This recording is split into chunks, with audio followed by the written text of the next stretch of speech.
The drama surrounding the Cleveland Browns has rarely been subtle. For decades, the franchise has been a revolving door of hope and heartbreak, of fleeting optimism followed by crushing disappointment. But in the summer of 2025, what unfolded in Berea, Ohio, was more than just another questionable football decision. It was a moment that struck at the heart of a fan base desperate for change, and it centered on one name that had electrified Cleveland before he'd even taken a snap: Shedeur Sanders. The son of a legend, a quarterback whose charisma and confidence were impossible to ignore, had been relegated to a position that few could have predicted: third string, QB3, behind not only veterans clinging to relevance, but also behind Dylan Gabriel, a player many saw as serviceable but never spectacular. To many, it wasn't just a demotion, it was an insult, and it came courtesy of Kevin Stefanski, a head coach whose tenure has been defined as much by controversy as it has by his struggle to command the narrative within his own locker room.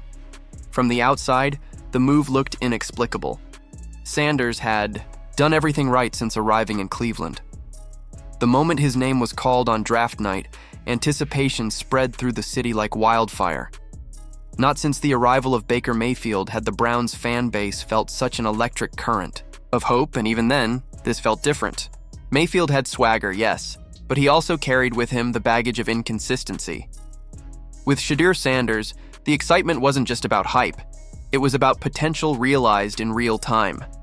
He was sharp in practices, poised in interviews, magnetic with teammates, and unshaken under the brightest lights of the preseason.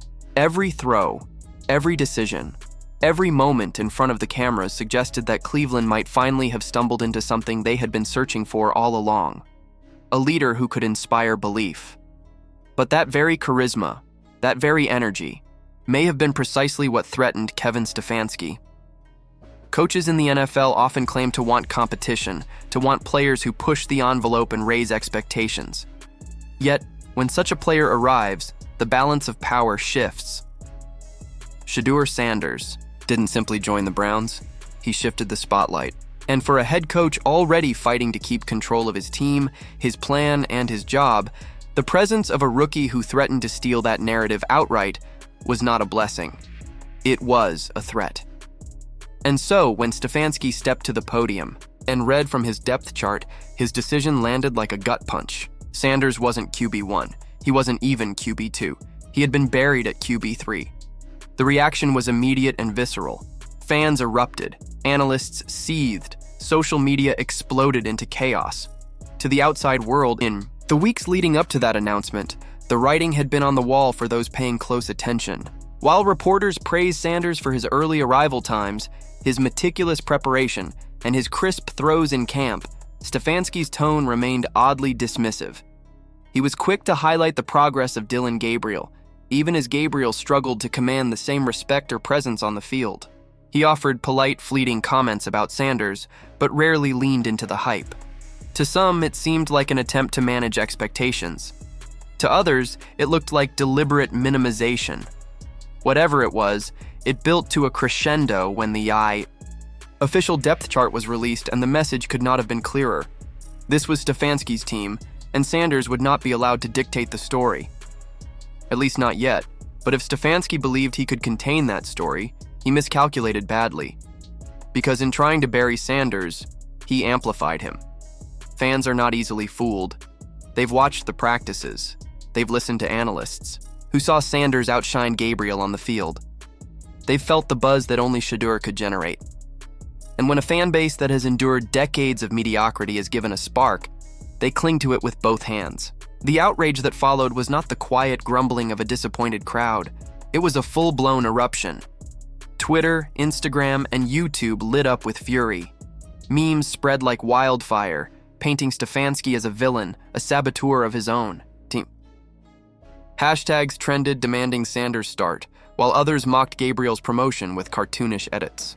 Even national analysts joined in, calling out the move as fear-based, ego-driven, and emblematic of the dysfunction that has plagued the Browns for years.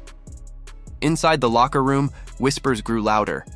Teammates had seen how Sanders carried himself during camp.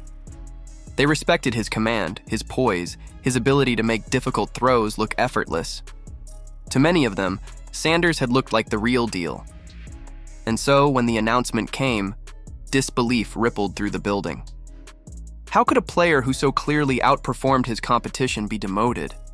How could merit take a backseat to politics? Those questions didn't just fester among players. They spilled into the national conversation, where the Browns, once again, became the butt of jokes and the symbol of self-inflicted chaos. But here's the irony Stefanski failed to anticipate. By relegating Sanders to QB3, he didn't extinguish the hype. He turned Sanders into something even more dangerous, an underdog. Fans love nothing more than the story of a player disrespected, overlooked, underestimated, and then unleashed. Every snap that Dylan Gabriel takes now carries with it a shadow, the looming presence of Shedeur Sanders, waiting in the wings, the player fans believe should already be the face of the team. And when Gabriel falters, as all quarterbacks eventually do, the calls for Sanders will grow deafening. Every interception will echo louder. Every missed opportunity will fuel the chants. And when those chants crescendo, Stefanski will be powerless to stop it. This isn't just about the Browns anymore. It's about the NFL itself. The league has been desperate for new stars to capture attention, to ignite fan bases, to inject fresh energy into a sport that sometimes struggles to maintain relevance with younger audiences. Shedeur Sanders is tailor-made for that role. He isn't just a player. He's a storyline. He carries the weight of his father's name, the charisma of a natural leader, and the magnetism of a modern athlete who knows how to command the spotlight. Every camera follows him. Every quote makes headlines. Every moment he steps on the field feels like an event. And yet, the Browns, in classic Browns fashion, have chosen to bury him. It is, as some have called it, not just a mistake, but malpractice. An act of sabotage not only against their own franchise, but against the league's desperate need for fresh blood. The narrative now writes itself. Shedeur Sanders, the overlooked rookie cast aside by a fearful coach, rises against the odds. It's a storyline Hollywood couldn't craft more perfectly, and for Sanders himself, the snub provides fuel. Players like him thrive on disrespect. They turn humiliation into motivation, doubt into determination. Stefanski may believe he's controlling the narrative, but what he's really done is create a monster, a quarterback with a chip on his shoulder the size of Cleveland itself. And when Sanders finally takes the field, the storm he unleashes may be unstoppable. For Kevin Stefanski, the danger is clear. If Sanders succeeds, if he becomes the quarterback fans already believe he is, every decision Stefanski has made will be thrown back in his face. The media won't forget. The fans won't forget. And in a city that has endured decades of broken promises, his career may not survive the fallout. Because this isn't just a depth chart dispute.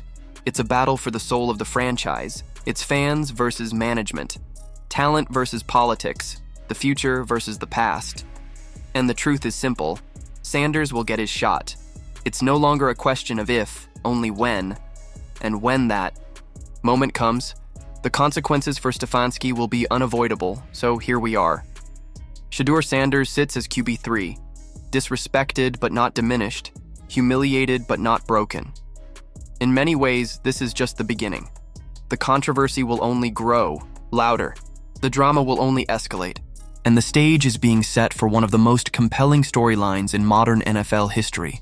The rise of a rookie who was buried by his own coach, only to rise from the shadows and take the league by storm. Cleveland thought it was making a decision to control the narrative. Instead, it may have set into motion the very storyline it feared most. And if history has taught us anything, it's that you don't bury a star and expect him to stay silent. You don't humiliate a player like Shedeur Sanders and walk away unscathed. The storm is coming, and when it hits, it won't just change the Browns. It could change the entire NFL. So buckle up, because this story is far from over.